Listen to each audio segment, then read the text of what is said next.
Our guest today may look rather young for a pioneer, but a pioneer he is. A pioneer in motion picture techniques. Norman McLaren of the National Film Board of Canada creates, often single-handedly, some of the most unusual movies ever made. Many people think they're wonderful. I happen to be in that group. Other people can't make head nor tail of them.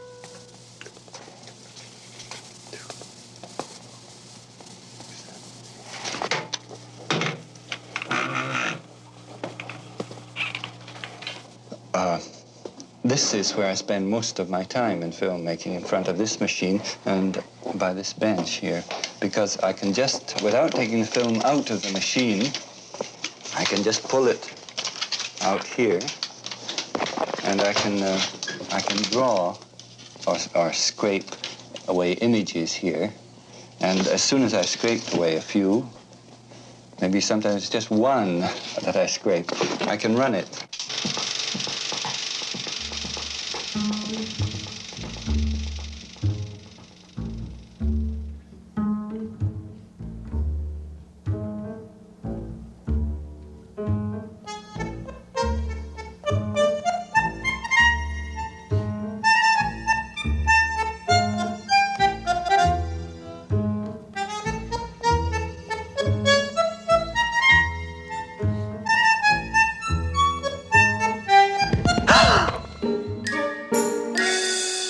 This is a photograph of Norman McLaren, the filmmaker, taken at his christening in Stirling, Scotland in 1914, 19 years after the birth of cinema. If there's a technical thing invented, a person with an artist's nature is likely to take that thing and use it. We're getting young artists using computers to make a new kind of animation, a new kind of type of film. And that's only right and proper. That's the way it should be. I know that if I had been growing up now, I would have gone right in and tried to get hold of a computer and start doing things with it. But one is a child of one's age. One was born at a certain time, one uses certain things.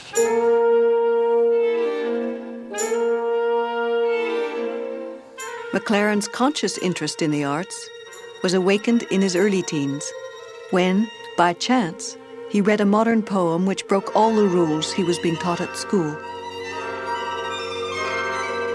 Excited by a cartoon in Punch magazine, satirizing modern art, McLaren began to abstract his school drawing and painting projects. At 18, McLaren enrolled in the Glasgow School of Art. I didn't get great enjoyment from drawing from a plaster cast or a light model or any of the things that I was taught in art school. So, after 1 year, McLaren decided to specialize in interior design and produced, according to one teacher, fantastic schemes for interior decoration, furniture, and goodness knows what else. This multi-sensory cocktail bar incorporated colored smoke fountains, scents, and sound. But in the third year, I discovered great works of cinema. I saw the works of Pudovkin and Eisenstein. I know they did have a terrific impact. The intimacy of the intercutting, the wide variety of viewpoint of the subject matter, cutting from one thing to another is rather similar to the mental process of human beings. It's instantaneous. The sudden juxtaposition of two things very different from each other, as in a dream. The spirit is able to jump around with an extreme rapidity in spite of the laws of logic.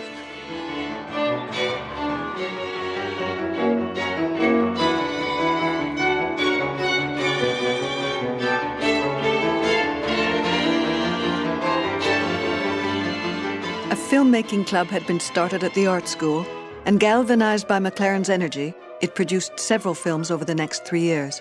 McLaren's own first film was 7 till 5. I had a very simple camera that could not do any animation, so I just relied upon discontinuous cutting to cover one day in the life of an art school.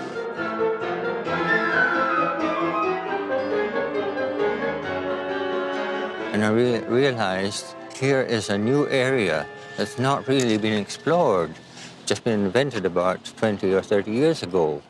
And so much has been done in the field of drawing and painting for thousands of years, so many styles, and that I consider it at that age as a dead art, drawing and painting. The new art of the future was movies. And I thought, I will make movies.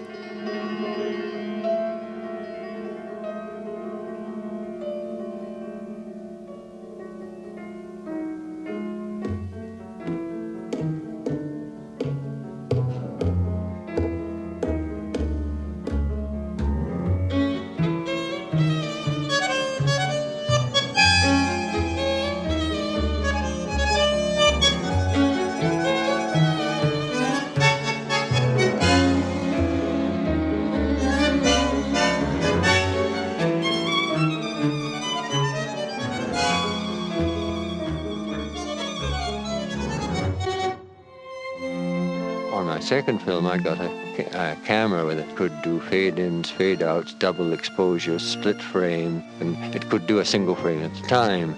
And that was the first opportunity I had to animate objects, usually. Plates on the table, the instruments of the orchestra coming out of their boxes.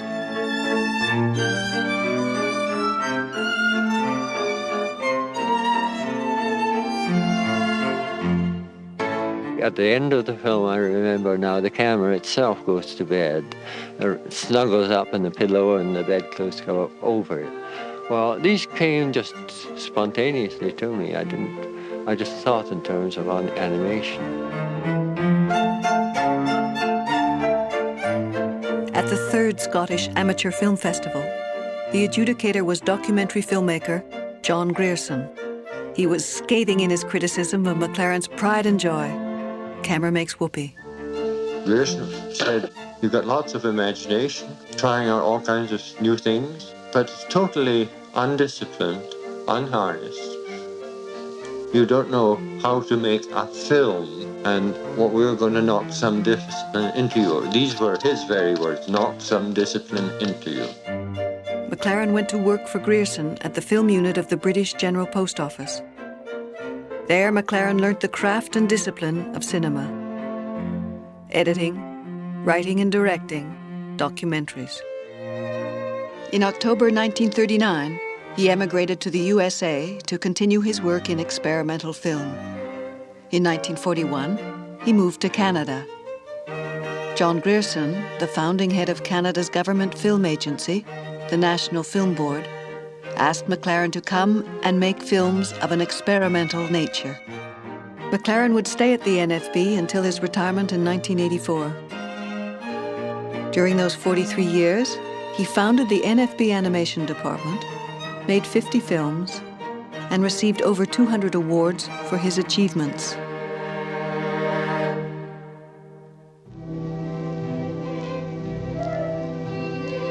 In the early 1700s, a Jesuit priest, Louis Bertrand Castel, wrote, "What stranger exercise could be inspired in the whole field of art than to make sound visible, to make available to the eyes those many pleasures which music affords the ears."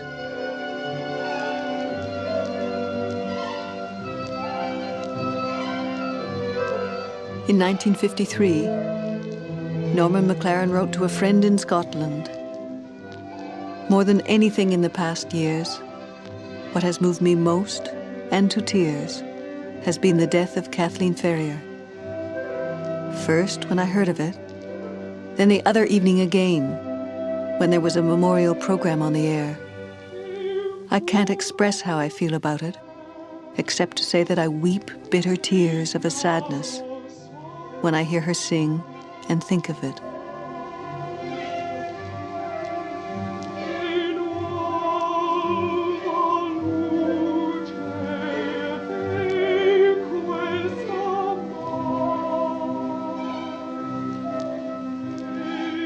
Music was a central love in McLaren's life and work. Music of all sorts and across many cultural boundaries.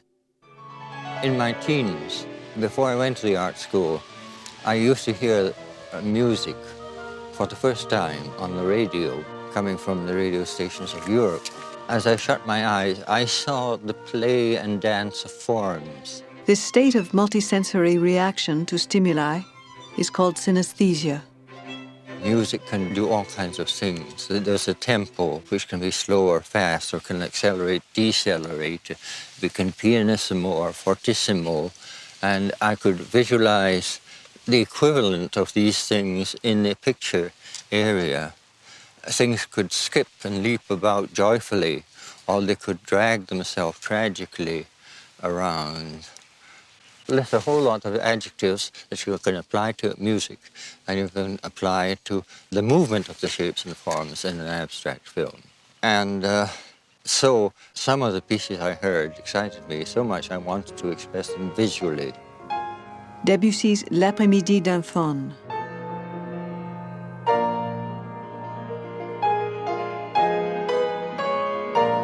Zigane interpretation of Hungarian folk music.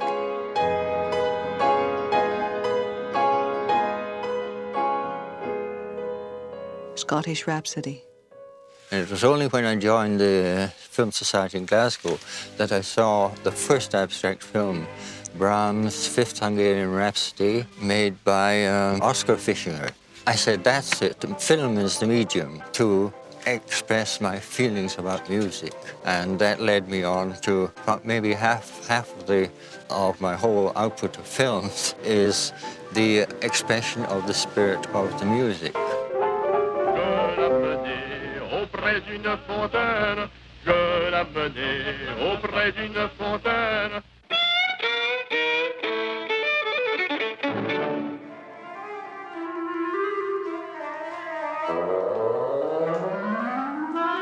A long time ago, in the 30s, shortly after I began making movies, I discovered surrealist painting.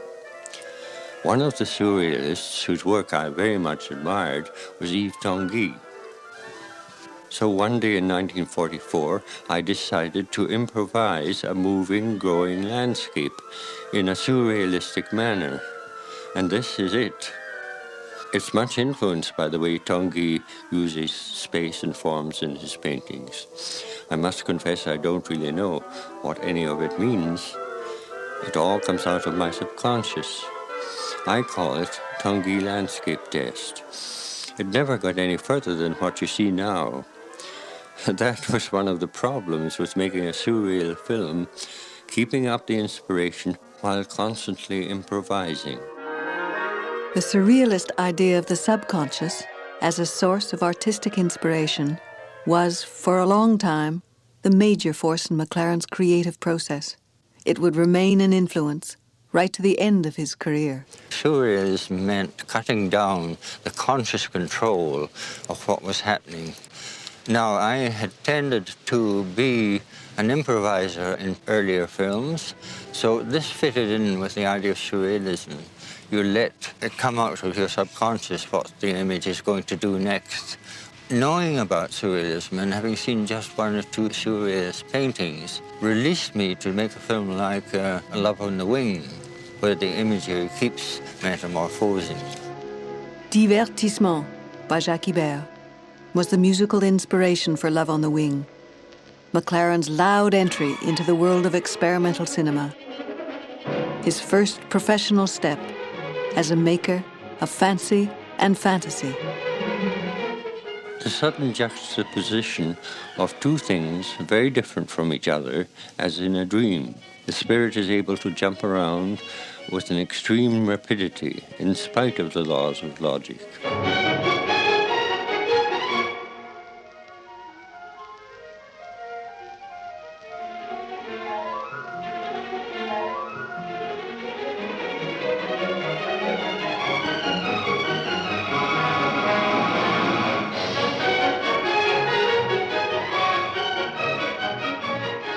McLaren used a technique of filmic metamorphosis, or continual change, to make his surreal cinema.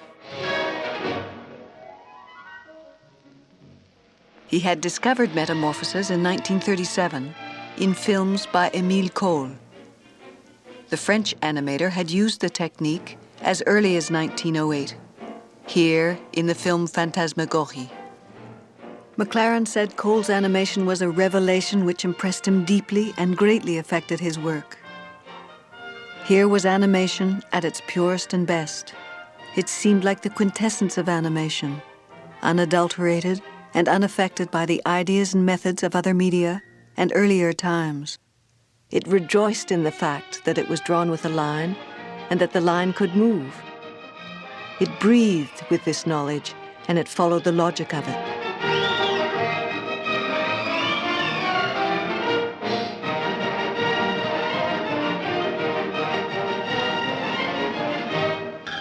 The British Postmaster General forbade the distribution of Love on the Wing. Too Freudian, he said.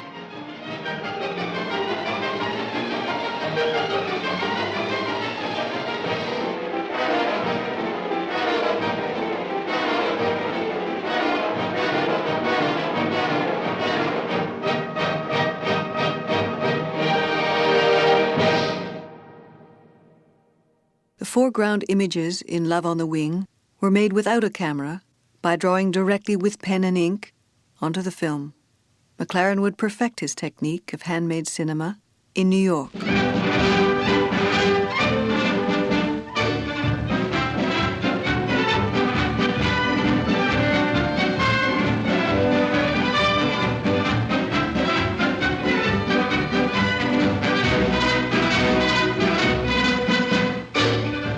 McLaren had emigrated to the USA in 1939 with Guy Glover, his lifetime companion and creative confidant.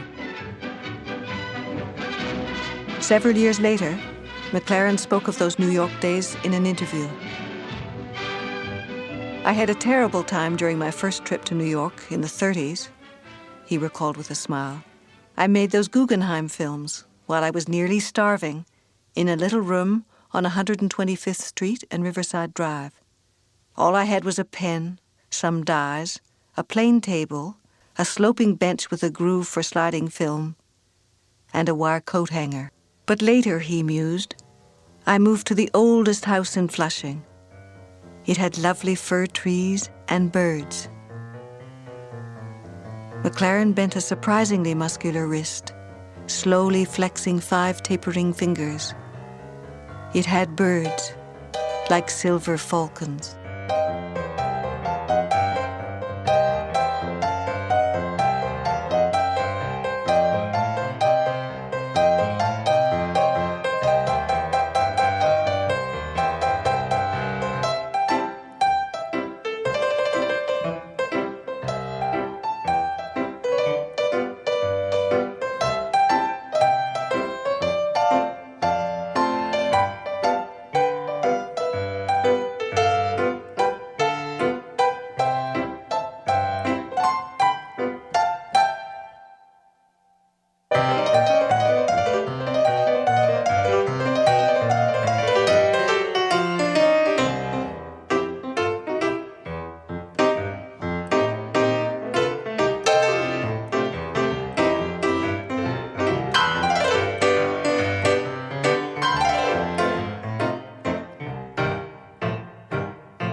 During his 2 years in New York, McLaren drew 7 films directly onto the film.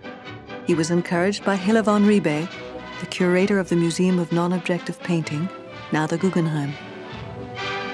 The museum bought most of these films and featured them on programs of non-objective cinema. It's a very simple machine. There's not much to it. This is the film. It runs through a holder here.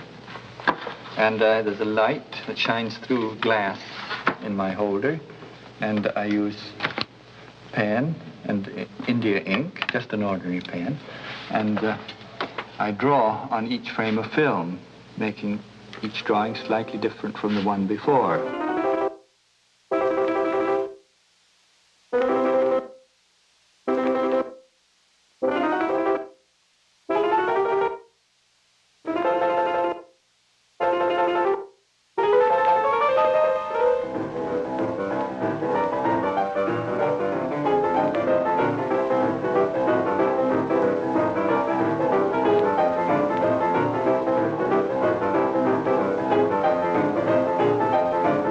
Finish drawing that, I pull the film up and begin drawing the next second. Oh, yes.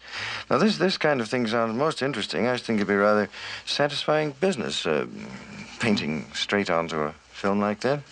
Well, it's all a matter of not letting the complexities of filmmaking get you down. I try as much as possible to preserve, in my relationship to the film, the same closeness and intimacy that exists between a painter and his canvas. In normal filmmaking, everybody knows there's an elaborate series of optical, chemical, and mechanical processes, and these stand between the artist and his finished work. How much simpler it is for an artist with his canvas. So I decided to throw away the camera and instead work straight on the film with pens and inks, brushes and paint. If I don't like what I do, I use a damp cloth, rub it out, and begin again. Well, that sounds like fun. It sounds simple. I suppose it's a lot simpler for you than it would be, say, for me. Well, yes.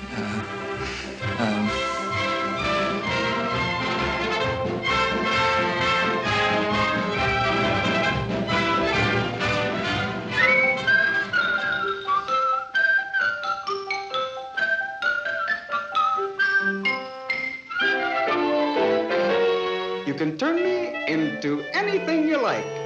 A loaf of bread or a brand new pike, a stylish hat, a roast of meat, a thrilling book or a comfy seat, a yard of cloth, a pound of cheese, a ticket to a movie, or anything you please.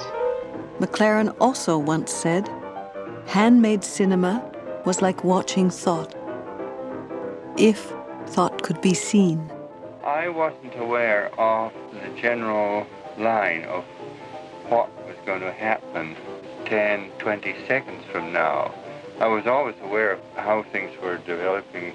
This was going to happen in the next 5 seconds, but a minute from now in the film, what's going to be happening, I just didn't know. So the subconscious plays a very important role. It perhaps has the whole thing pretty well formed from start to finish. It's a matter of the consciousness not knowing that form, but creating it and getting uncomfortable, nervous, or neurotic even if it's going wrong. When McLaren was 18, he wrote a story about life in 2066. The function of art in McLaren's brave new world was to make life gloom-proof. McLaren looked back with amusement on this fantasy of a teenager, excited by anything that was new. For the most part, McLaren's public art was one of fancy, of wit, and of hope. Rarely did his films show his suffering and pain. This he kept for his private drawings. This surreal footage, the head test, dates from the 1940s and was left incomplete.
The hand-drawn films were the expression of McLaren's idea of cinema as an art of movements, designed through time.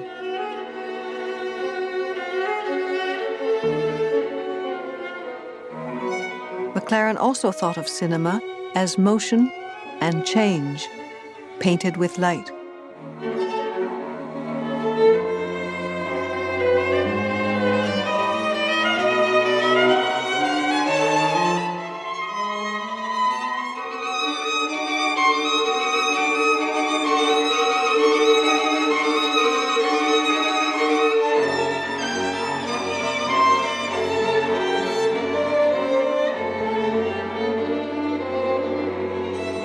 This footage dates from 1943 and is the first test for the technique in which McLaren metamorphosed light and shade in a pastel drawing. He called this technique chain of mixes, and this test led directly to the film Là-haut sur ces montagnes. McLaren's interest in the metamorphosis of light and shade was aroused by the Scottish environment of his formative years. Our house had a big square garden, which is a square lawn, and a path around it, and flower beds. One, my mother's sunniest flower bed, she gave over to roses. Her great interest was in gardening. Well, at adolescence, the big change came over me. I remember the day and the experience where it first hit me. It was a lovely, brilliant sunny morning, going out into the back garden of the house, and suddenly everything seemed magical. The drops of dew on the grass and the shapes of the flowers. But that morning just overwhelmed me, and I think I went in the doors and tried to write a poem expressing this. Like, for instance, in my bedroom, I remember the first thing I did once I became adolescently sensitive was in the morning to jump out of bed. The windows I slept was wide open, and looked out the windows to the east and to the west, and the hills in the distance, and a few clouds forming over them. How beautiful they are, how beautiful. The play of light and shade on hills continued to affect me very much. Stirling Landscape, painted by McLaren, 1947. I remember 20 years ago going over to visit my parents, and several of us took a walk, and it was a wild, windy day, beautiful blue sky with great scudding cumulus clouds, and the play of light and shade and the wind, and I just been utterly thrilled. And if Lao had been in colour, Lao would have been kind of like that. Although the landscape of Là-haut sur ces montagnes was inspired by his native Scotland, McLaren made the film as one in a series of French-Canadian folk songs. Well, now, we all know that when Disney, for instance, and his great staff of animators turn out a film, they do thousands of individual drawings. But that, I gather, is not your technique. Well, not in this film. Instead, I used just one drawing and made thousands of changes on the one drawing. This is the actual drawing I used. It's a bit of cardboard with a chalk representation on it. Yes. I used black and white chalks. And during the photographing of the film, I would change the drawing. For instance, if the sun was rising on this mountain scene, I would add white chalk to highlight the mountains.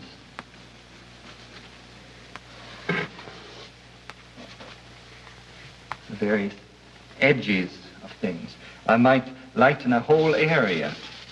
Then I'd stop drawing and let the cameraman shoot part of the picture in this condition. He'd blend it into the previous condition of the picture. We'd stop the camera and I'd start changing the picture again. I might lighten up the sky. So it's a series of constant changes to the same basic drawing. That's right. You photograph each change. Yes. And after I'd lightened up the sky, and the mountains a little bit more, we'd photograph some more of the picture. Then we'd stop the camera again, and I'd add some more details. I might introduce some clouds in the sky. And I'd change every part of the picture a little bit. And then, say I was wanting to introduce a sunset, I might rub the existing chalk away. Yes. Then the cameraman would photograph the picture in that stage, mixing it with the previous. And so on it went.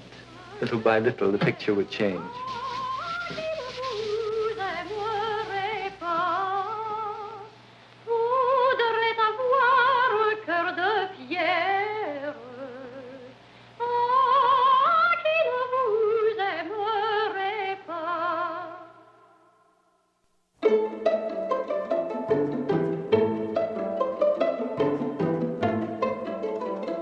In 1966, McLaren began a metamorphic film, The Seasons, in which he explored the light and color of Canada. McLaren feared this almost formless abstraction would be boring. He put the film to one side, taking it out from time to time in the hope of an inspiration which never came. McLaren readily admitted to the painterly influence of the 19th century English artist, J.W. Turner, on his attempt to capture the seasons in this impressionistic manner.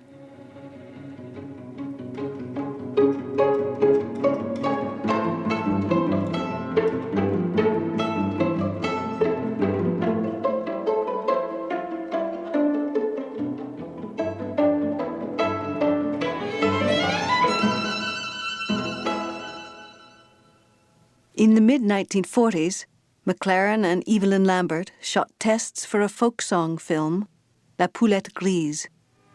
They made slides of hens, which they projected onto undulating corrugated board.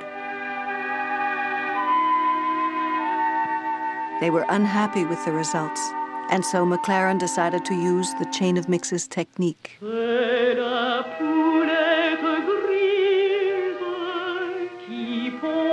Picasso said, "It would be very interesting to record photographically, not the stages of a painting, but its metamorphoses.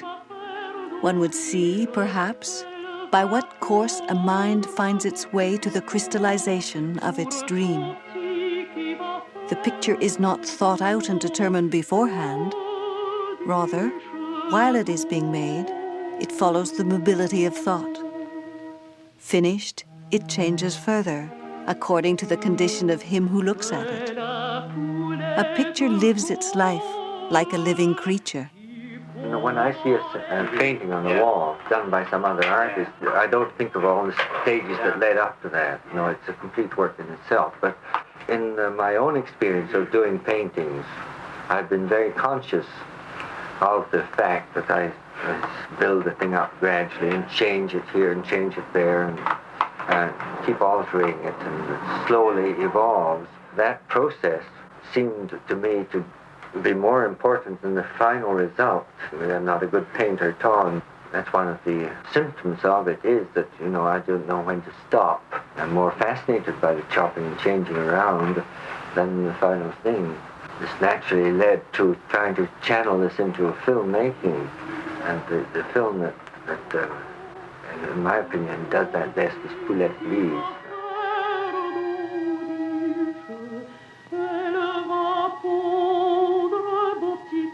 The roots of McLaren's interest in the metamorphosis of light and shade and imagery lay in the Scottish environment of his youth. But the idea that he could use film to explore this interest came from seeing this film, Night on Bear Mountain, in the late 1930s.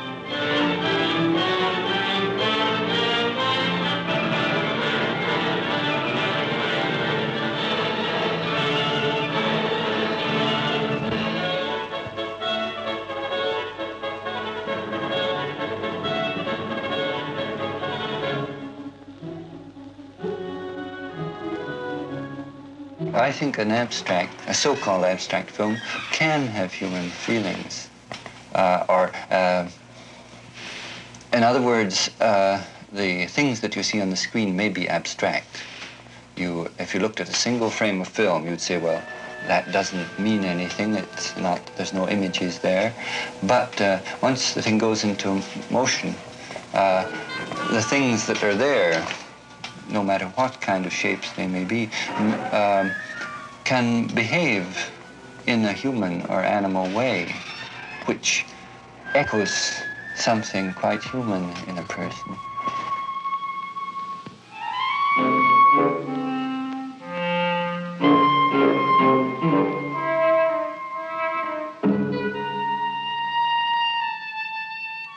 Would you say there's a connection between your films and dance? In many of them, the abstract films,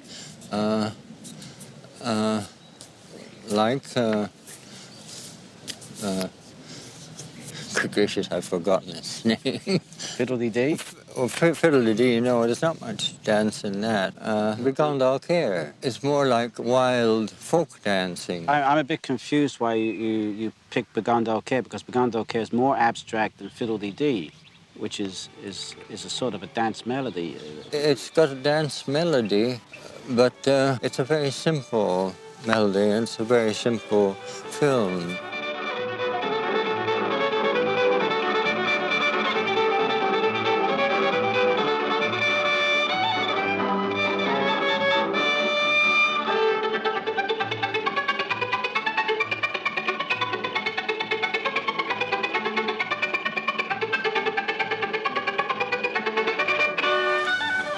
It doesn't have all the features and promontories and crags and lowlands of Begone Thou Care.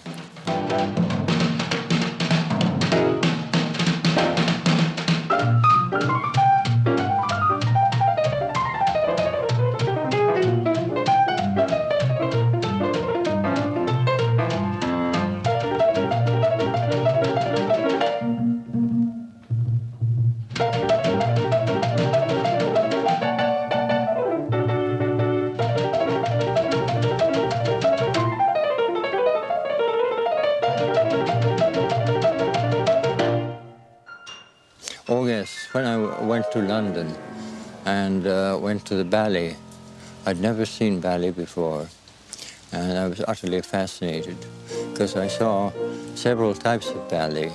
But I was more interested in the non-dramatic ballet, the ballet where movement and the creation of the choreography and the changing forms and patterns on the stage. Even if I'd been born when I was born, if I'd been born in London, where I could have gone to ballet from the age of 8 or 10, I might have wanted to be a ballet dancer and eventually a choreographer.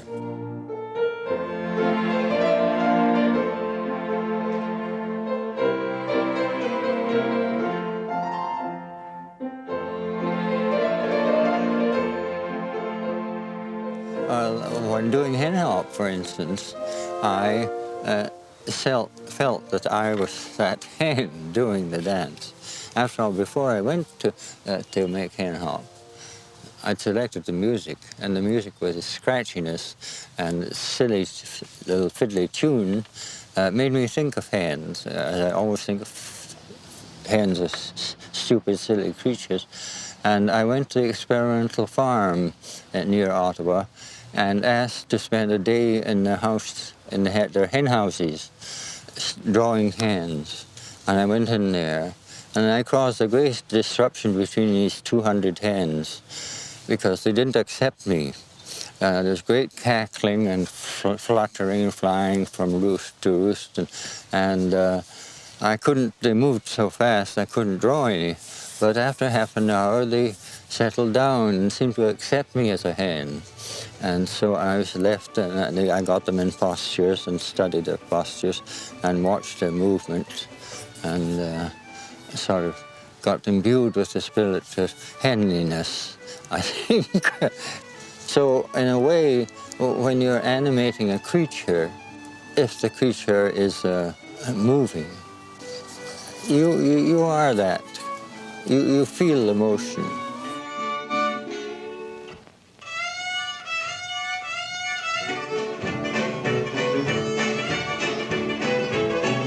Your feet on the floor and your back to the wall, and over the left with your corners all. Right hand to your partner, grand chain, go right, go left. Go right to the buggy, left to the wheel, go all the way around on the ball of your heel. Put your wooden leg up and your cork one down. Hurry up, girls, you'll never get round.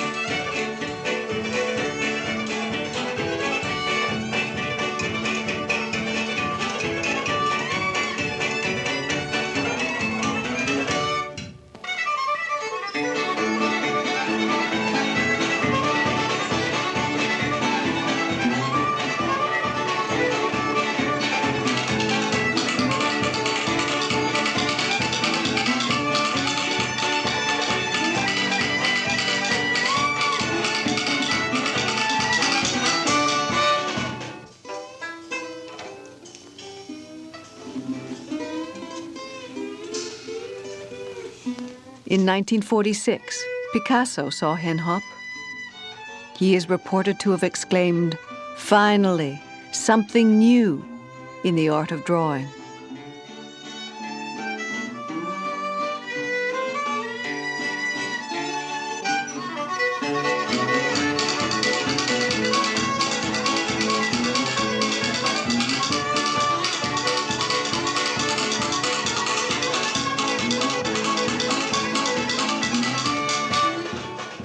Where did you get the hen?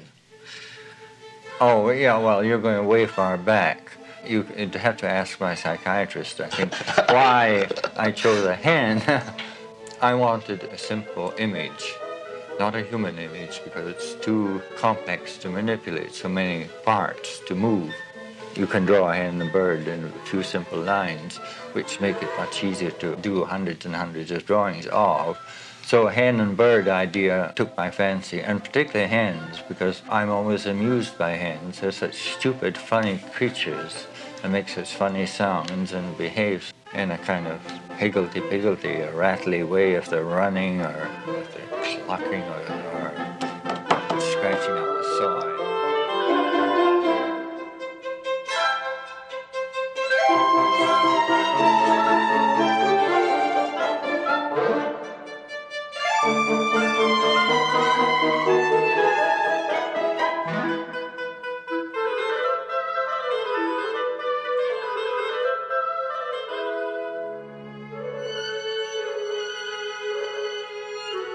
McLaren once said he thought, his mother thought, she was a bird.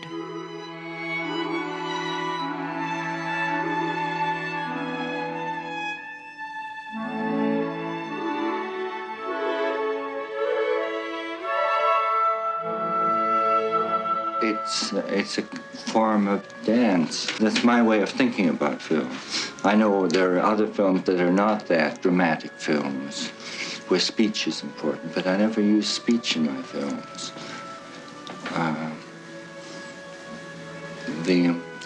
I couldn't. I'd feel it an intrusion of a very alien kind. McLaren would send letters to friends. Sometimes fancy, rather than words, would express his feelings.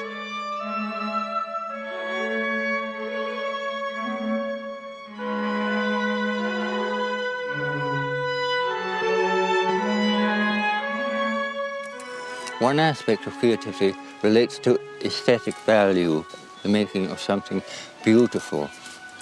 Now, you can find that in flowers. If you've ever imagined yourself a bee and come in right close to an iris,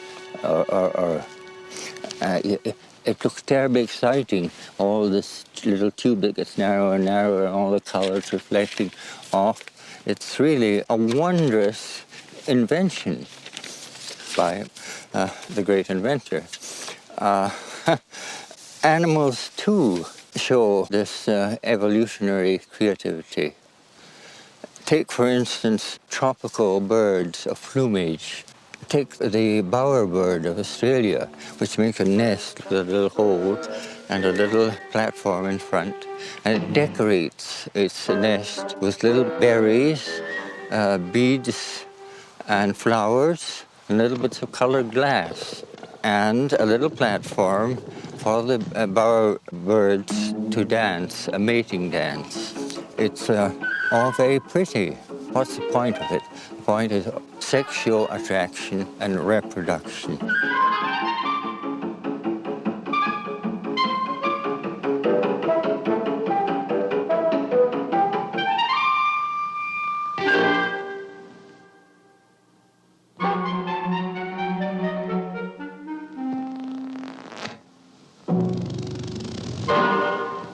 So I think in the world of plants and flowers and animals, you get creativity. It's built into them structurally.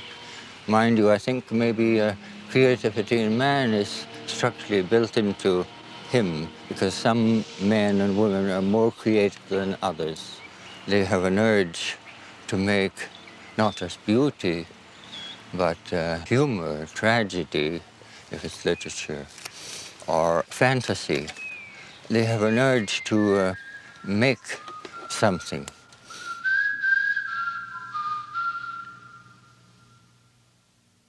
Octavio Paz once said, "A chained man need only shut his eyes to make the world explode."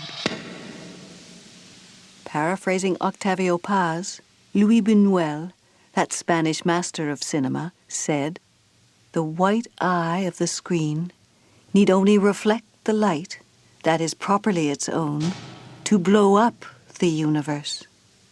Paraphrasing Buñuel, we would say the white eye of the screen need only reflect the light that is properly its own to create a new universe.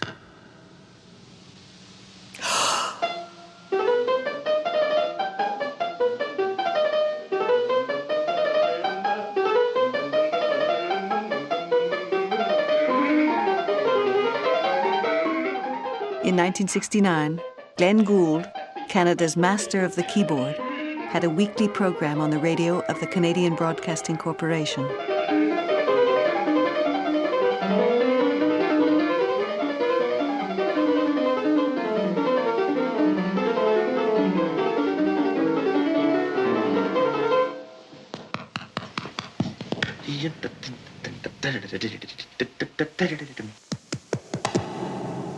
The Art of Glenn Gould, Take 15. On this edition, a talk with the composer of that intriguing bit of anti-melody, filmmaker Norman McLaren. It's the music track which he designed for his 6-minute masterpiece called Mosaic. I don't think I've seen that, Glenn. Well, it's a film in which a man walks in from stage right, as they say, and seems to launch a small spherical object into space against no discernible background. Exeunt stage left, and leaves the object to multiply and to create a world of its own and of its own kind until he comes back and reverses the stage directions. And I have a feeling that whether you like it or not, you have, you know, even if only tacitly, been influenced by Schoenberg or the Schoenbergian principles of music, because there is an inclination in most of your films to make one cellular idea responsible for everything that happens. I mean, surely Mosaic is like that, and to a perhaps lesser degree, Sphere is certainly like that. You know, one motion inaugurates all other motions. And this, of course, was precisely the principle in which Schoenberg believed, and the thing for which he strove as a composer. Well, what's influenced me in that direction has been my contact with Hindu classical music. Really? Yes, because there you get one germ in the raga, and that germ is developed and developed and developed, and it builds all the time. Yes. It's not an ABA, it's just a constant build. Once you start on a film, but once you make an initial statement, it forecloses all sorts of possibilities. You're narrowing down the channel in which you can progress. It's like starting off a melody in one key. You could go off at a tangent, then come back and go off at another tangent. Theme and variations, you could build it in to the structure. a great work often uses very few elements. May do Siemann variations on them, or may do a rondo form or sonata form. Many of those structures in music I found helpful as guidelines for structures in abstract films, or in films in general.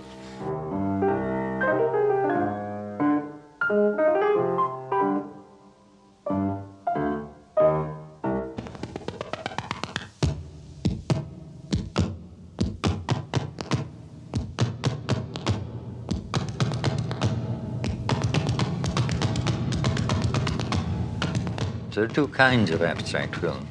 One is pure abstract films. In other words, the images you cannot recognize them as anything else than what they are. They don't suggest human beings or any kind of creatures, and they don't move with anything but geometric kind of movement, like the film lines, horizontal lines, vertical, mosaic, and spheres.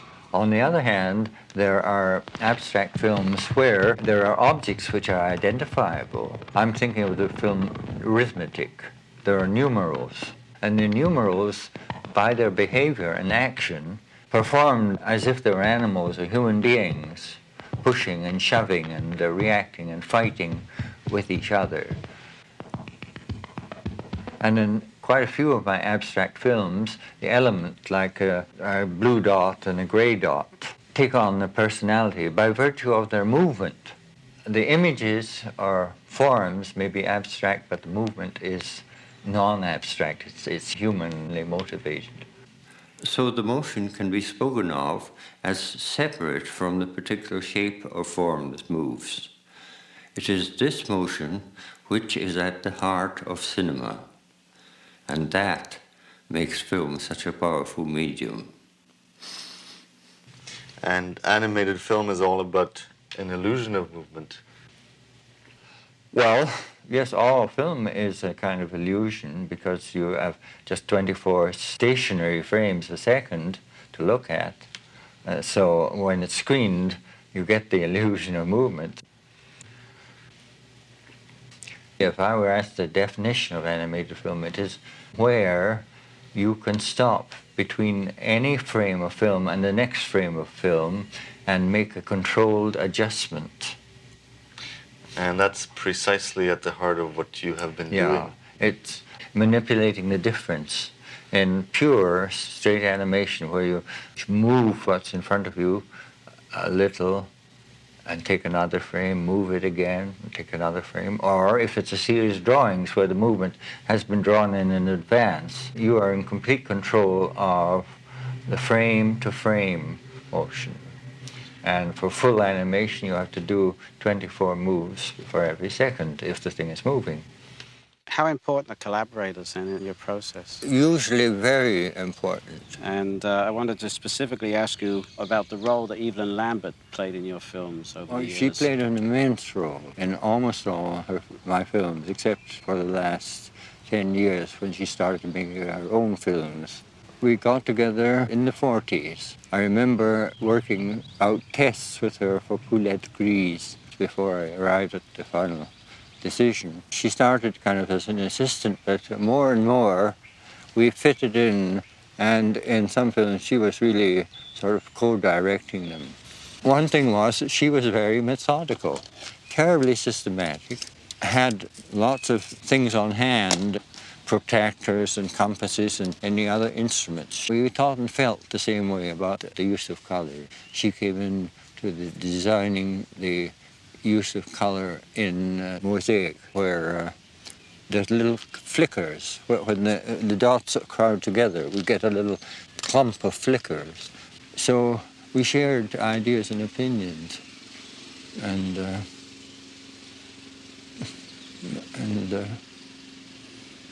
she was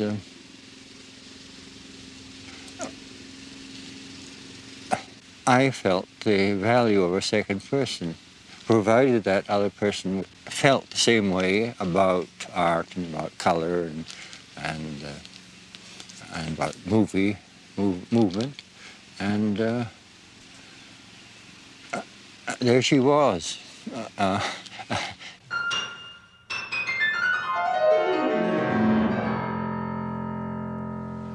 Then there's Grant Monroe.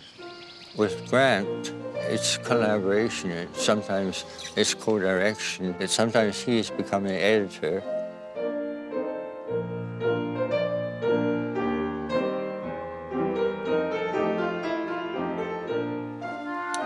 I think I've made more films with people than working myself. In the early days, it was just myself. But regardless of that, the films carry your stamp. I mean, people Maybe I've had the recognize. general idea for the film. That's so with Yves Lambert. It was I who said, well, how about trying to make a very minimal film? This is before the minimalist movement in graphic arts. Could we see if we could make a film using a single line, but moving it and bending it and wiggling it, and see how long we can keep up the interest? I said, I don't think we can keep it up for more than a minute. And we tried various things, and it proved to be true. It just became boring. We decided we'll start with a single line and then make it 2 and then 4 and then 7 or more and more complex, build it up. When you say boring, are you thinking about it would bore an audience or it bores you? Boring the audience. There's an audience somewhere in the back of my mind, but for lines, vertical, horizontal, and mosaic, well, it would interest people who are interested in art, maybe, a limited audience.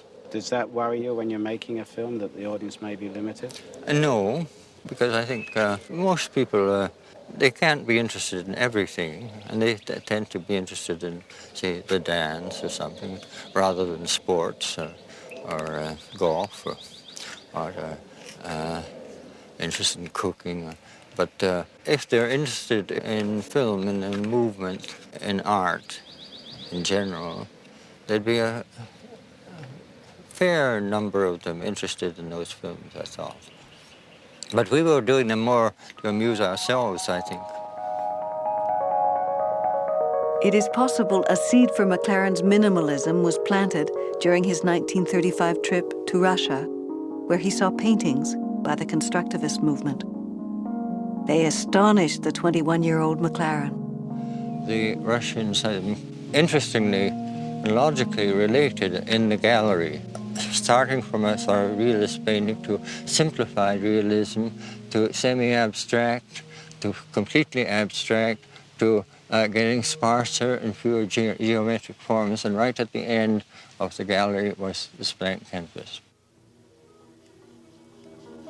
In 1961, a mathematician, Paul Briggs, saw lines vertical and lines horizontal at the Cork Film Festival.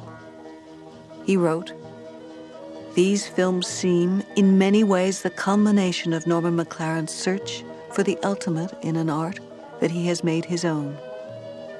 He has stripped the animated film to its barest essentials, in the same way that the more advanced abstract painters have stripped pictorial art. But in his march along the last ridge to the summit, he may have left behind his popular touch, and he is likely to find himself almost alone on Everest."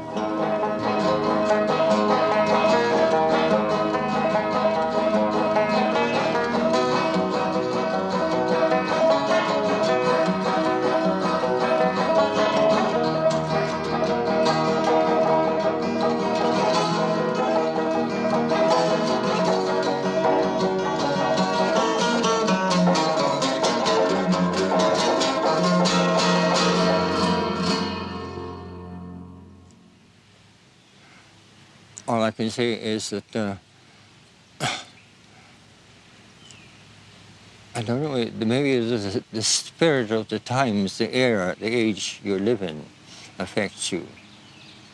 It's very difficult for an artist to escape the effects of the art that's going on around him and being done. He's usually part of the movement. Busoni, the Italian composer, wrote once that creative power may be more readily recognized the more it shakes itself loose from tradition. I would say on the whole that would be a correct statement, but there are exceptions. One great exception is Bach. He was, by many of his contemporaries, considered an old fuddy-duddy, still rummaging around in this counterpoint. Do you think an artist should recognize a tradition?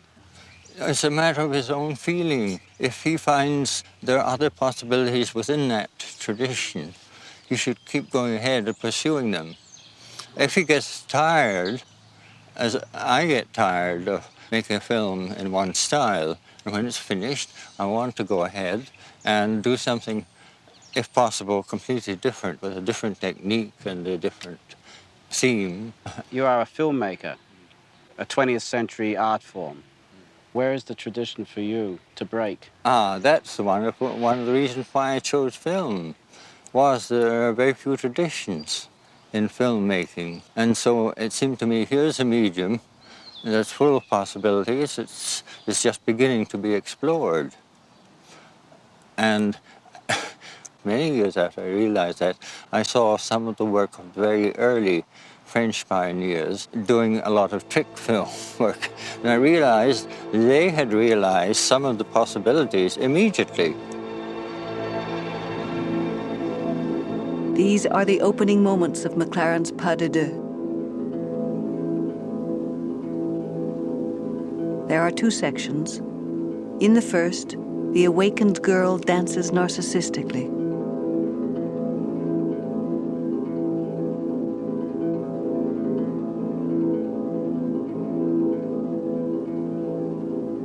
In the second section, a young man appears, and gradually she realizes that her happiness lies in the love of another.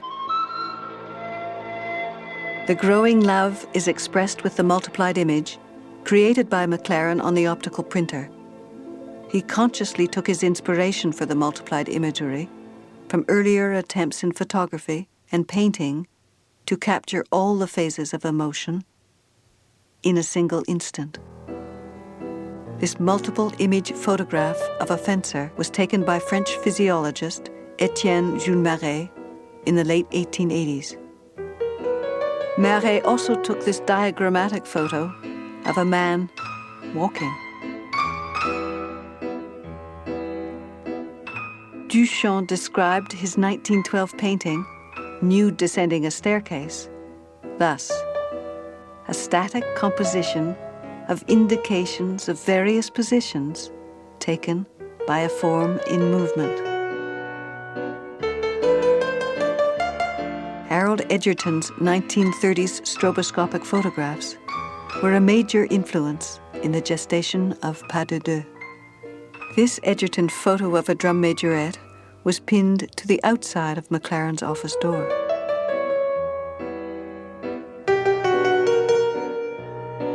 McLaren's first multiplied image tests were done in the mid-50s. He multiplied in the optical printer marks which he had engraved on black film.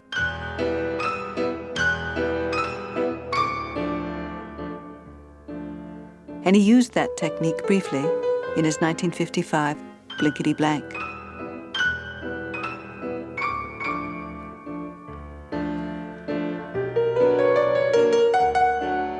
In 1961, McLaren and Grant Munro applied the multiplied principle to live action.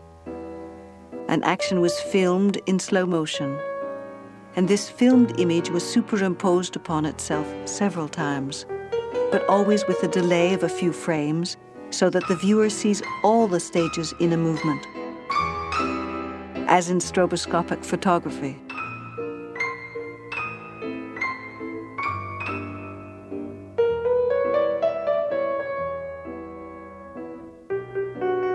In 1965, McLaren did further tests with dancers from Les Grands Ballets Canadiens in order to perfect the lighting and to establish the ballet steps, movements, and tempi best suited to his theme and technique.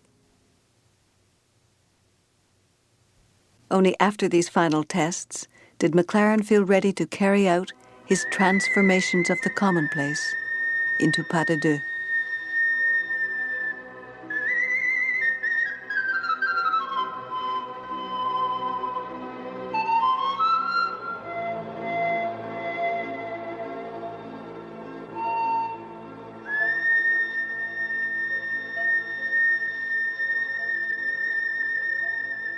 A work of art has to have cohesiveness and consistency, but not so much cohesiveness and consistency as to become boring, and not so much non-cohesiveness as to become, as to sort of fall apart. It has to be organically linked, and yet it must have surprises in it that you don't expect, but the surprises that are relevant to the whole work.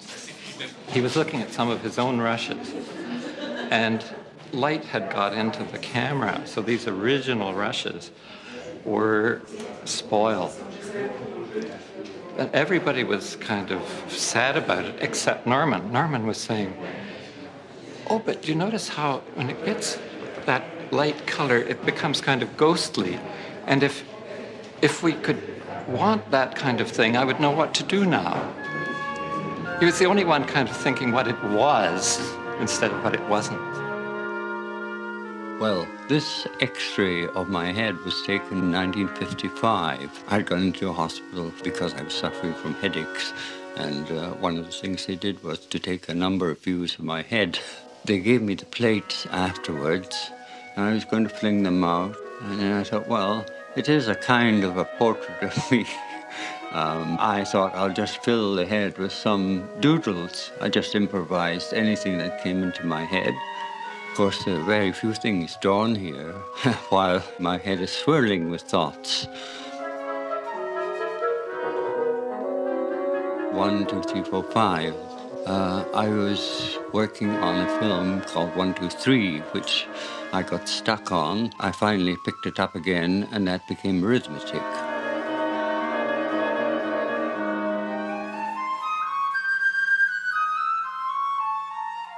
There's a noughts and crosses game. That represents my interest in things that are kind of puzzling.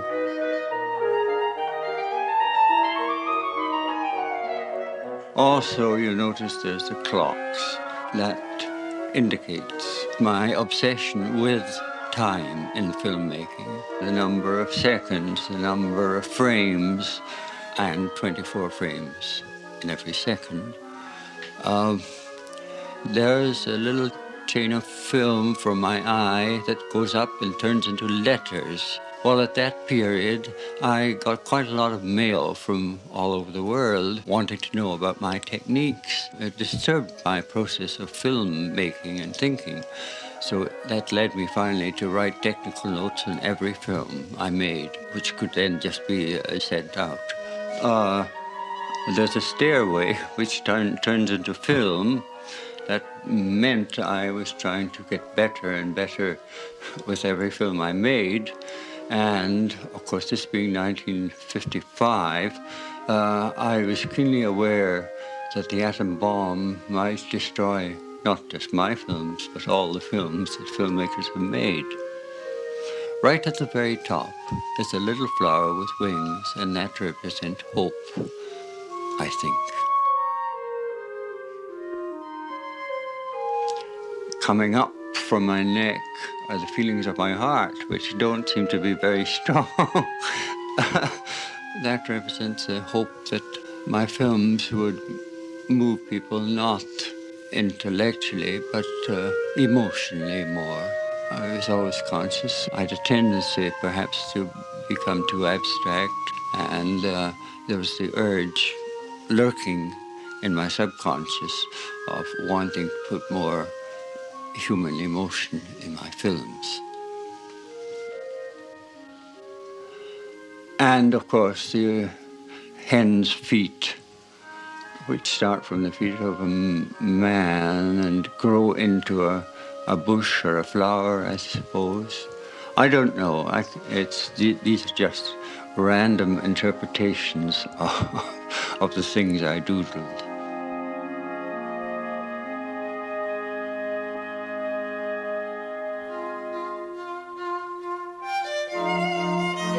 The teenage McLaren read a book about a synesthetic art, color music, in which sound and color were believed to be directly equivalent. He was greatly influenced by this idea.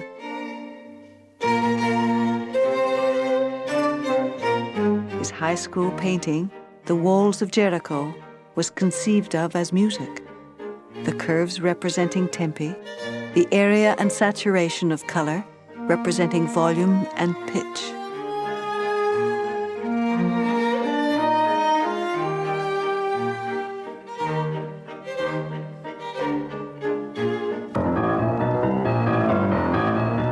In 1949, McLaren and Evelyn Lambert made Begone Dalcaire, in which they almost totally ignored the frame line and painted and scratched directly onto the film.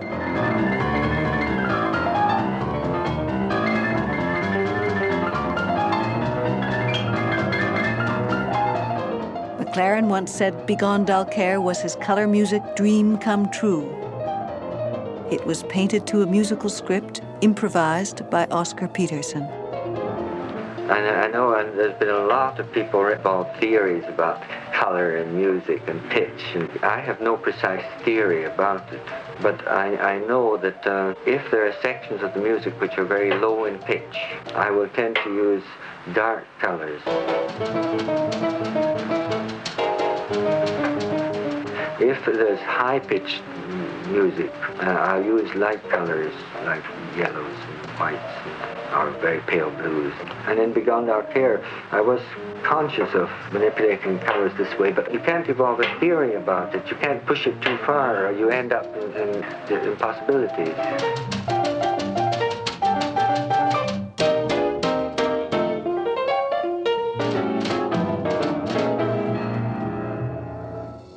McLaren's first handmade film experiments were done at art school. It occurred to McLaren, the art student, that he could draw and paint the motions and colors he saw in his mind's eye directly onto movie film. And when projected, everything was at a terribly frantic motion on the screen. But we found that when we used very fast popular music of the day, the tempo of the music was so fast and what was in front of the eye was so fast that there's more than 50% feeling of synchronization. It had no form. It wasn't a work of art. It was like my endless band of effects. But since it was startlingly new at that time in 1935, everyone was interested in it. Were you surprised the first time you saw it? No. Well, I was happily so. We found the reaction very stimulating. So it made us feel that if you can do something so simply with movie as to excite people, surely if you were more careful with movie, you've got a field of excitement lying there to be explored, compared with in painting, with thousands of years, in fact, that I felt as if painting was a dead medium or a dying medium, which to me is partly true. I still believe that. Why?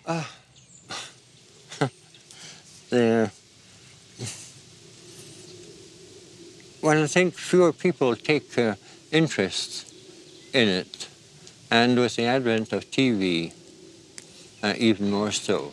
We don't experience the same thrill as a medieval churchgoer would go when going into church and seeing a stained glass window or a painting of a biblical scene, something new in their experience. There's always an element of newness in a work of art, I think.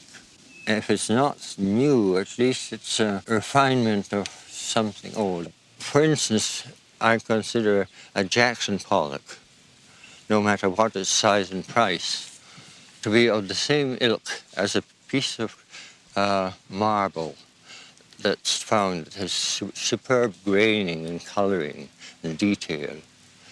People of the 20th century are not the first people who appreciated Jackson Pollock kind of art.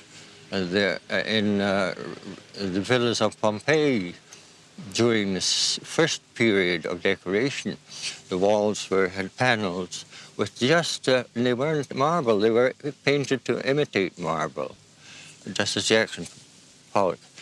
He wasn't imitating anything, but he was creating his own marble.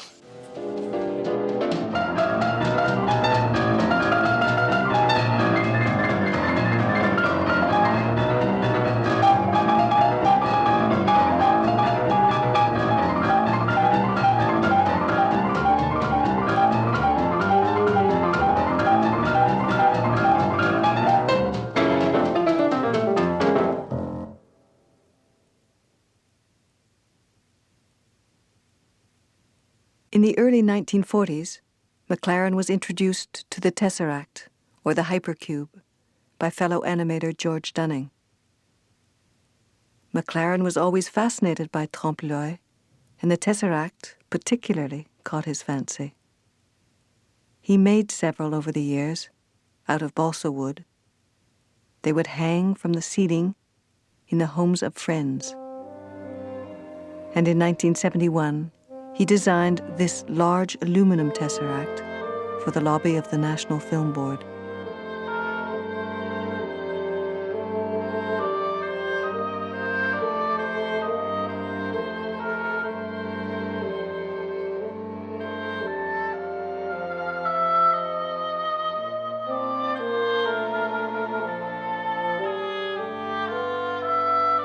McLaren used the tesseract as the basis for the design of many things, large and small, including a house. I go in the west door, you go in the east. I walk down the corridor and go into the second room, on the right, on the ground floor. You go up one flight and take the first room on the left. We find ourselves in the same room, the one with the broken window pane. You are one floor higher than me, but we are also in the same room. Are we, therefore, also on the same floor?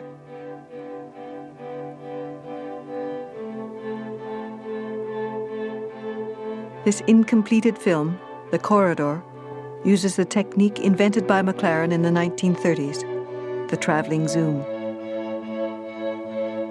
McLaren's intention was gradually to make the corridor disappear, so that the viewer's initial imprisonment would give way to the freedom of the infinity of space. McLaren once said his fascination with space came from being accidentally locked in a cupboard when he was about 7 years old. Some years after, he poo-pooed this explanation, saying his fascination was, rather, aroused by surrealist painting, and also by those cartoons in which Disney created an illusion of deep space with the multiplane technique.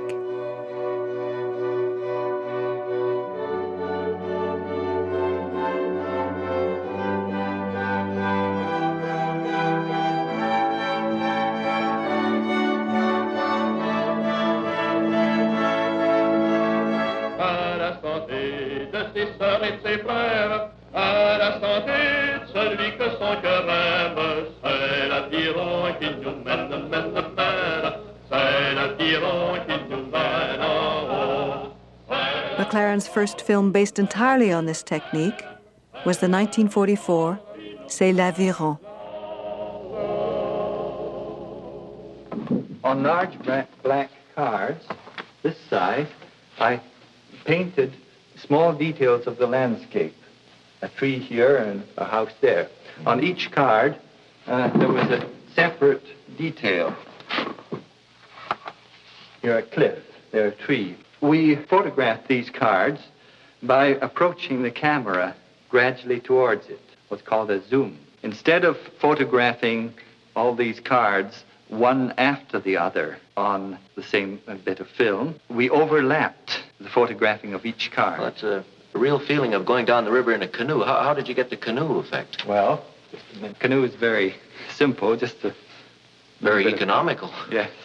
And, well, to put the canoe into the film, we wound the film in the camera right back to the beginning again and photographed the entire length of the film with me holding the canoe here and moving it up and down. With the motion of the water? Yes. To the rhythm of the song, actually. I see. He would invent a new world. For instance, in spheres, everything goes at the same rate, round a corner or anything else. It never changes rate. And the effects are the result of making everything move according to the laws of that world. Most people will pretend to invent a world and then put events in that world that belong to this world. Just the same old drama. He visualized what would be a real event that could only happen in that world, and then dramatized that. See? In 1949, McLaren and René Jaudoin animated a film with the working title Chalk River Ballet, in which metal cutouts represented atoms in space. They had decided to animate entirely in constant motion. It would be an experimental abstraction, with none of the animal-like or anthropomorphic movement, so characteristic of McLaren's films at that time. When the shooting was completed, the two animators thought it boring and put it to one side. McLaren looked at it from time to time, and it was always boring. But when watching the film in 1967, it no longer seemed so. McLaren combined the cutouts with backgrounds, including a traveling zoom, shot originally for C'est l'Aviron. He asked Glenn Gould to provide the music, 3 of Bach's 48 preludes and fugues. I was flabbergasted by the degree to which you came with a prepared concept of those fugues, because I think you told me that you actually concocted the visual track something like 20 years ago, is that right? Yes. And yes. you then decided to make it assimilate 3 Bach items, which certainly were not in your mind at the time of its composition, I'm sure, and which it did in such a remarkable way that one could hardly imagine that they had not, grown out of one initial idea. I mean, I admit that the ear and the eye can be very generous, but at the same time, this wasn't generosity. The pivotal ideas that you had on the screen really did allied with changes of harmonies that were the significant ones. What sort of plotting goes in prior to the editorial stage itself to make that sort of thing happen? Well, I would say the essential thing is that I had 48 to choose from. And that's a lot. And so a ratio of 16 to 1 applies. But the picture was worked out rhythmically, and it so turned out that I found those particular fugues and the prelude which seemed to jibe with it.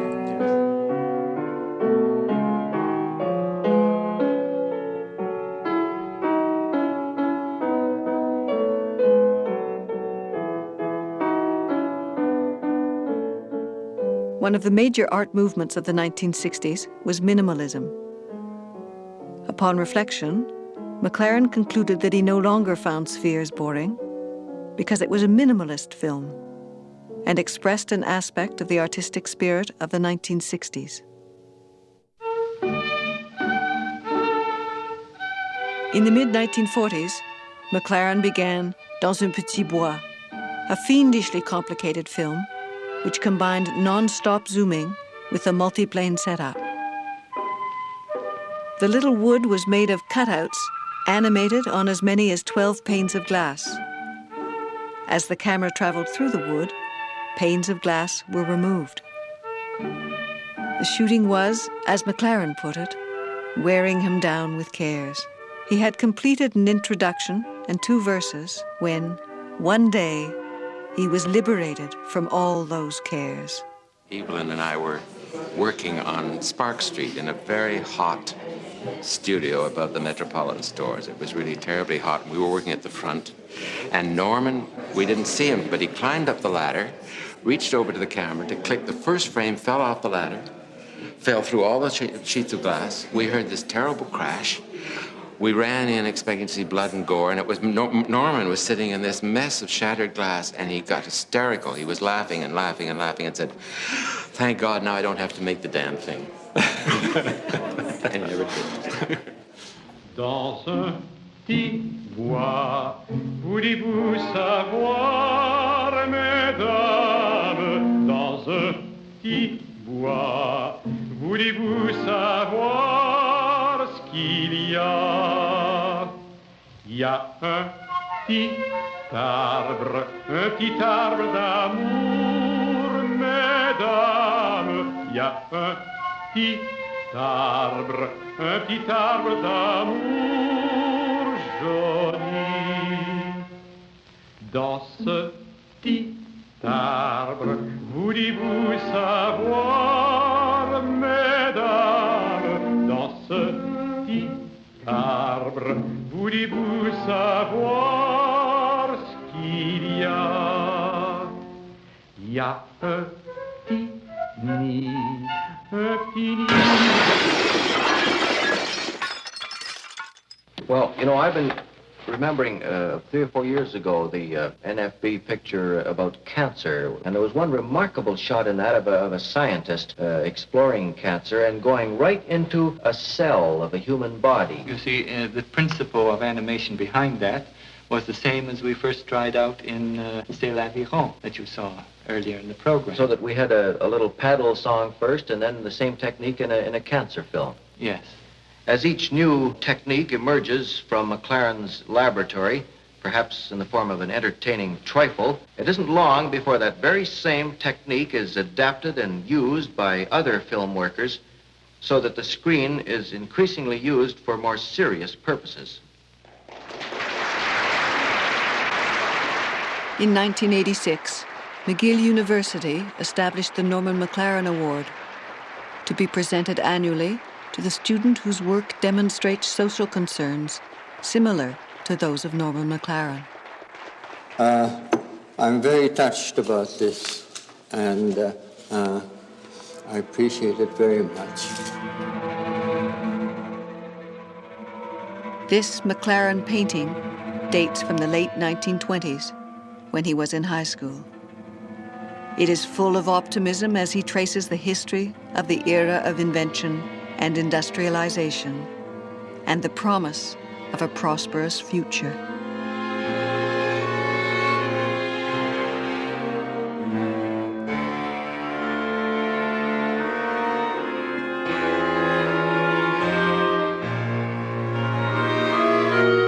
On the back of this 1939 pastel are written the words, "Drawn the night Hitler invaded Poland."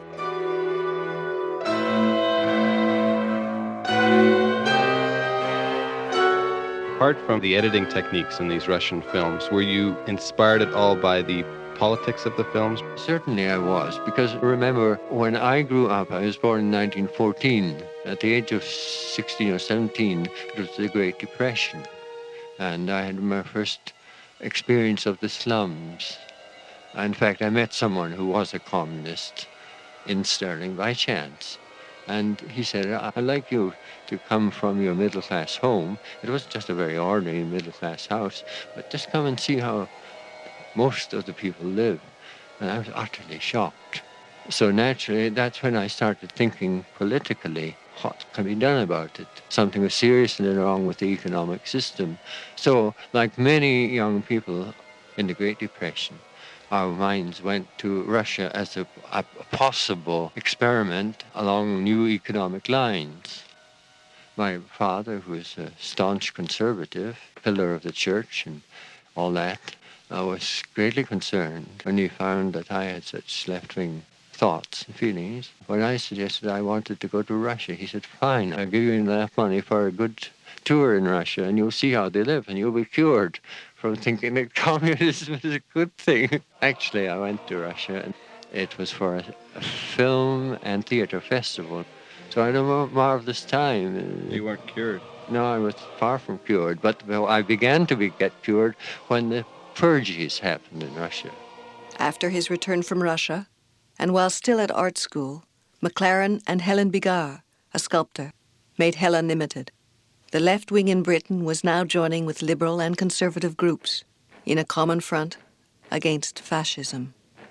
Bigard and McLaren stood apart. They accused capitalism, whether in Germany or in Japan or in the democracies, as flourishing from the sale of arms to all sides in a potential conflict.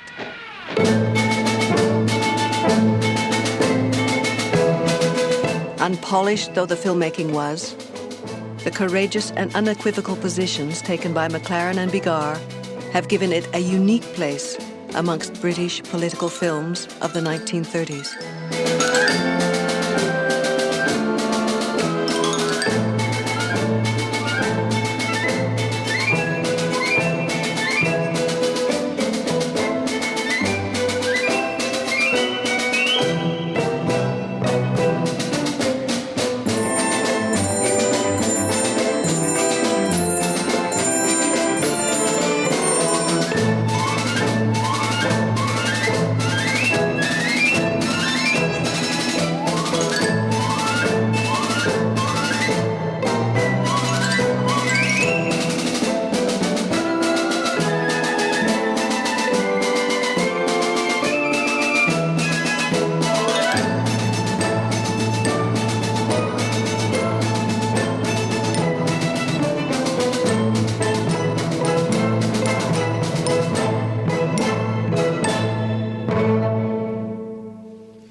1936, when I was working at the GPO film unit, Grierson called me to his office one day and said, "Would you like to go to Spain as a cameraman with Ivor Montague?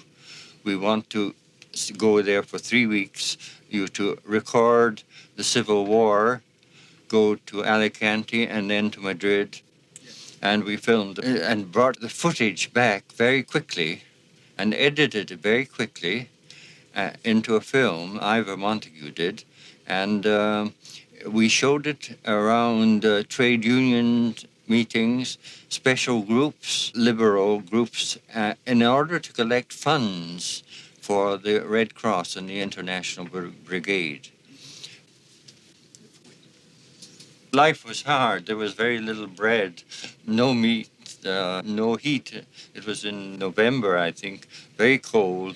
I don't know in the First World War whether there was any bombing of civilian citizens, but this was the first time. And we would have a taxi, Montague and myself, and I would have my camera ready. And as we were traveling, we would notice if there's a smoke coming up, and we'd go to where the smoke was and immediately photograph the results of the bombing, the people being pulled out of the houses or dead bodies and people wounded, and we'd try to, we were like newsreel photographers.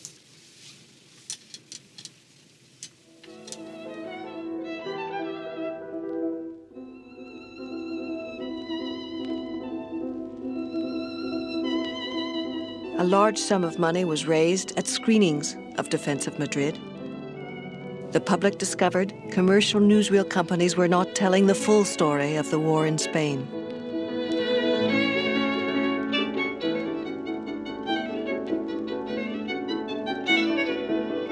The horror of the Civil War profoundly affected McLaren. Back in London, he was plagued by nightmares. When, in 1939, Germany and Russia signed a non-aggression pact, McLaren, with many others, felt betrayed. He embraced pacifism, and following the outbreak of World War II, he emigrated to the USA and later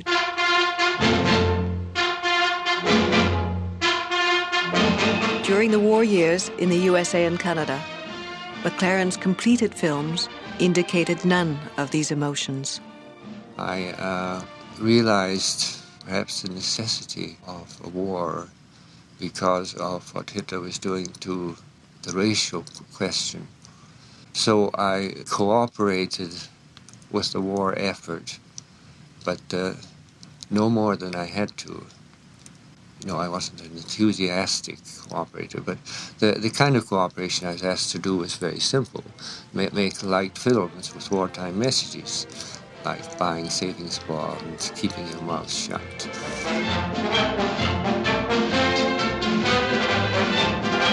An interview in Liberty magazine, 1947, closes with the following quote from McLaren. "Once, I took a very lively interest in politics and in the world around me. I saw a lot of things were wrong and wanted to do something about them. I joined a radical party in Scotland, participated in study groups, and was fair set to become a reforming young zealot. Then, as time passed, my passion for creative work grew to a point where it usurped my active political interests. Now, I feel I can be of more value making an artistic rather than a political contribution to society. Is that bad?" In 1949, however, McLaren found himself in China at the climax of their civil war. It would be a watershed in his life. McLaren's reputation as a filmmaker who made much from little had brought him to the attention of both the Chinese government and UNESCO. And he went to China to run the audiovisual section of the Healthy Village project. In 1953, he went to India in a similar capacity with the English artist Edward Ardizoni. McLaren trained artists and teachers to produce materials for use in rural areas in conjunction with the work of medical and agricultural experts. McLaren realized immediately that the use of indigenous means of communication was the key to a successful rural education. So he and the Chinese artists invented ingenious variations on the wall poster and the scroll.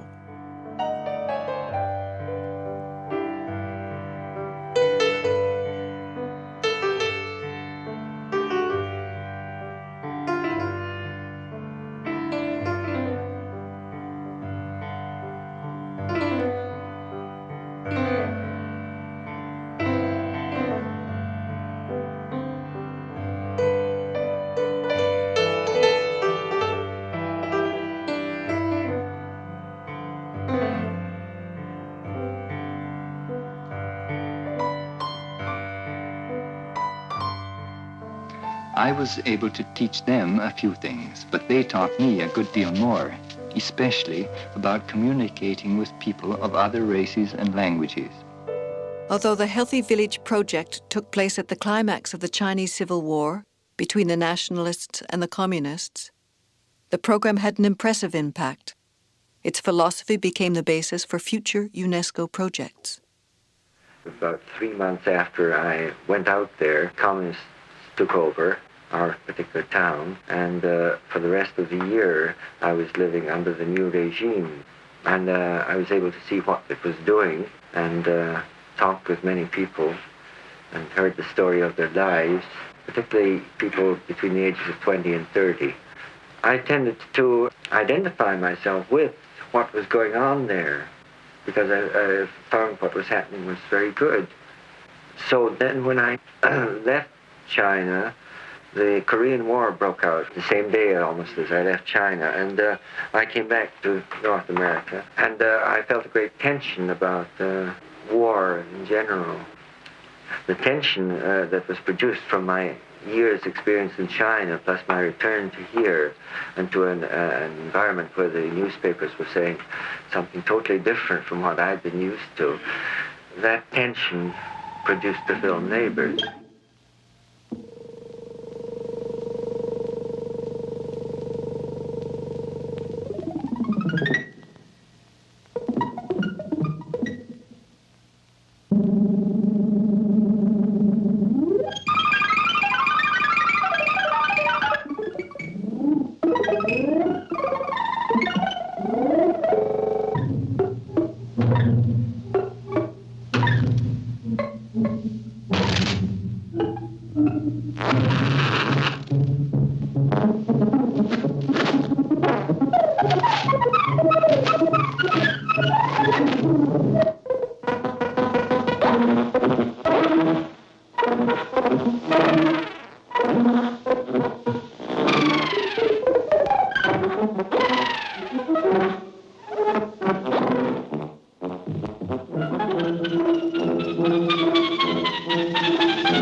I can't judge my films, but if all my films were to be destroyed, except one, I would prefer to have Neighbors, because it has a strong social message about the covetous of man, about the irrationality of using violence to solve solutions.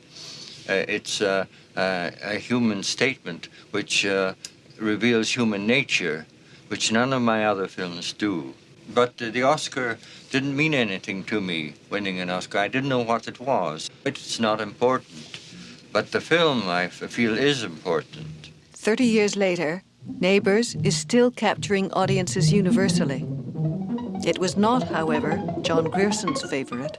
Well, he was very proud of making Neighbors, and he thought it was an important film. I thought it was a very naive film.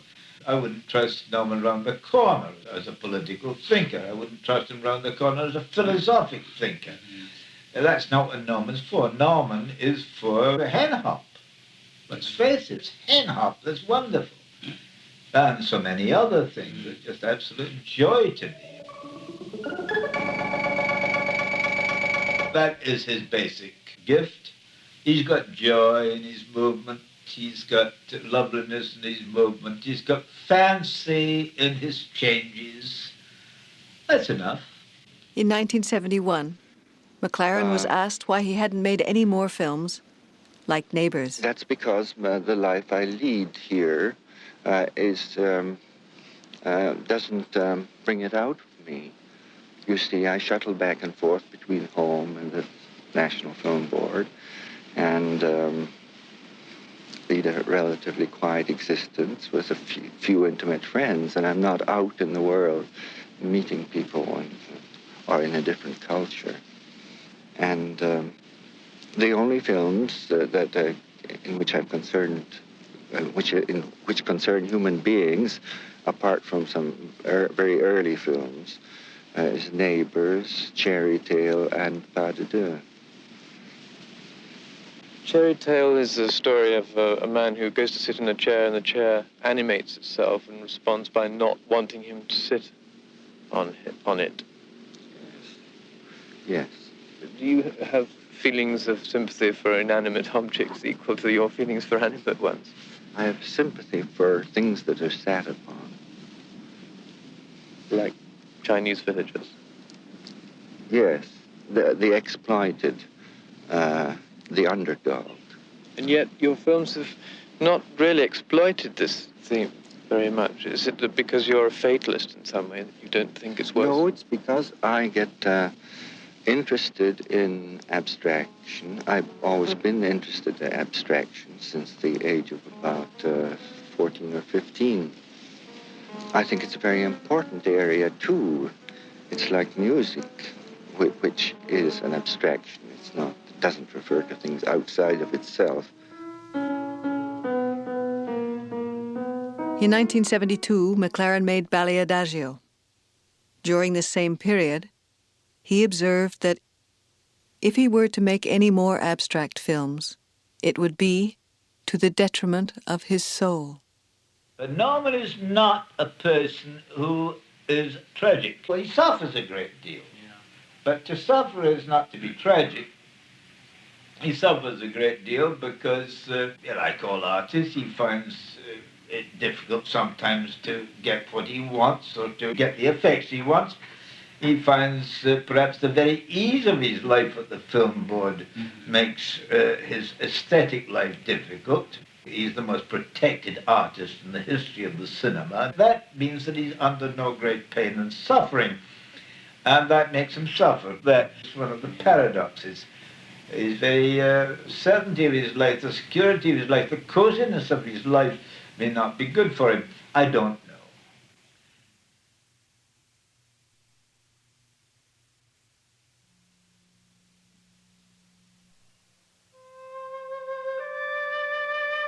This is McLaren's visual outline of his 1983 film, Narcissus. He first proposed a film based upon this myth in 1959. It was to be a half ballet, half pantomime filmed to music. A youth wrestles with all the different aspects of his personality in his search for maturity, for friendship, and love.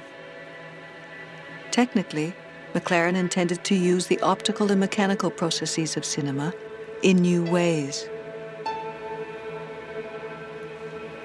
The proposal evolved into two films, Pas de Deux, 1967, and Narcissus, 1983.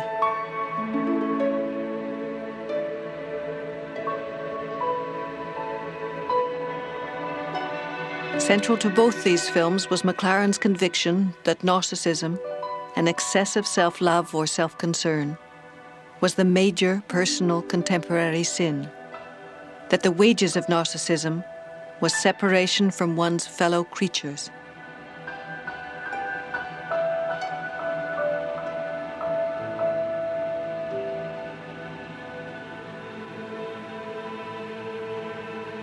In Narcissus, McLaren followed the traditional outline of the myth, in which a youth rejects the love of woman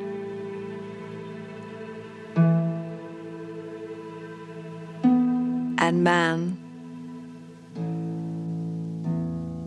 then falls in love with his own self.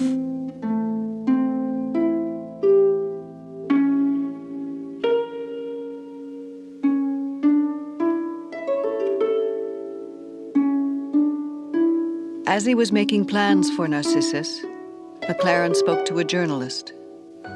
The film, for me, is a kind of reflection that I'm coming to the end of a whole span of my life. I realize I have been very narcissistic myself at one level, though not on the surface.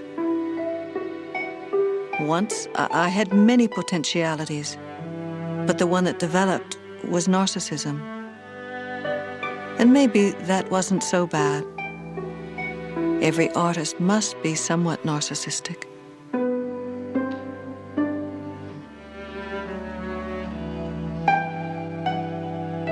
During the production of Narcissus, McLaren observed that nowadays there are artists who are alienated from the general public. And yet they create great things. They are primarily in love with their capacity as artists. They have fallen in love with their art. But the narcissist can turn into a great contributor to human culture and to human society.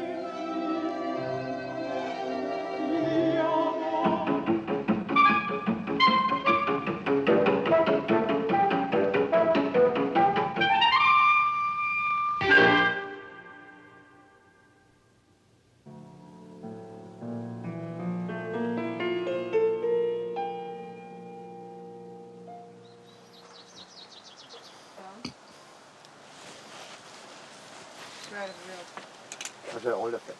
Okay.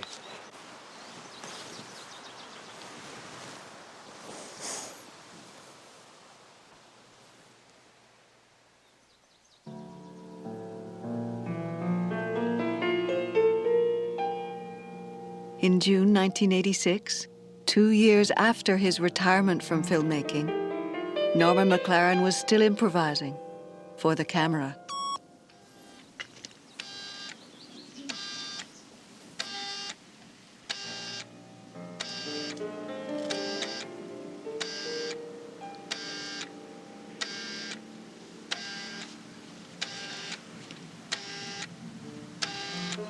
Okay, Norman, action.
In a conversation with his friends, Guy Glover and Claude Jutras, McLaren observed, "An artist may be like a person who hears music and just starts to dance. He may be dancing for his own satisfaction, but what motivates him to dance also motivates hundreds of other people to dance. The artist is only speaking some kind of common language, speaking to himself, expressing something, and yet other people come along and recognize it and realize that in this person's dancing, there is something new and different."